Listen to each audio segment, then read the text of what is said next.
گل ہوئی جاتی ہے افسردہ سلگتی ہوئی شام، دھل کے نکلے گی ابھی چشمہ مہتاب سے رات، اور مشتاق نگاہوں کی سنی جائے گی، اور ان ہاتھوں سے مس ہوں گے یہ ترسے ہوئے ہاتھ۔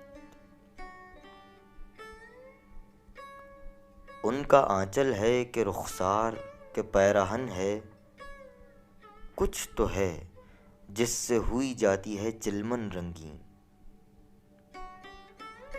جانے اس زلف کی موہوم گھنی چھاؤں میں ٹمٹماتا ہے وہ آویزہ ابھی تک کہ نہیں۔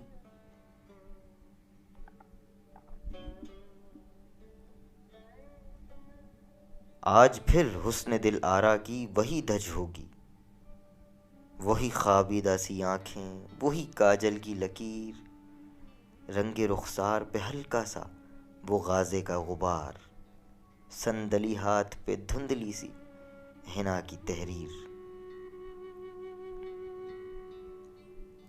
اپنے افکار کی اشعار کی دنیا ہے یہی، جان مضموں ہے یہی، شاہد معنی ہے یہی۔ آج تک سرخ و سیاہ صدیوں کے سائے تلے آدم و حوا کی اولاد پہ کیا گزری ہے، موت اور زیست کی روزانہ صف آرائی میں ہم پہ کیا گزرے گی، اجداد پہ کیا گزری ہے۔ ان دمکتے ہوئے شہروں کی فراواں مخلوق کیوں فقط مرنے کی حسرت میں جیا کرتی ہے، یہ حسین کھیت پھٹا پڑتا ہے جوبن جن کا کس لیے ان میں فقط بھوک اگا کرتی ہے۔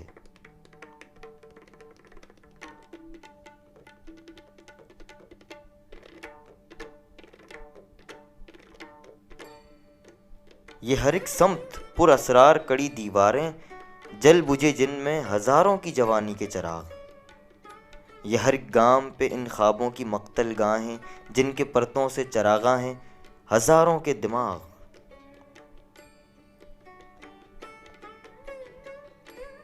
یہ بھی ہیں ایسے کئی اور بھی مضمون ہوں گے،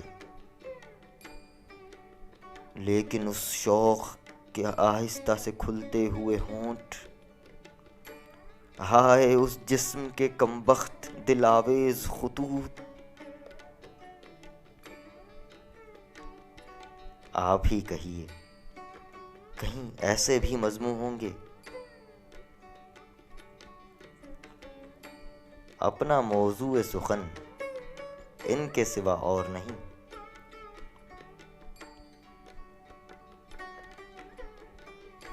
طبع شاعر کا وطن ان کے سوا اور نہیں۔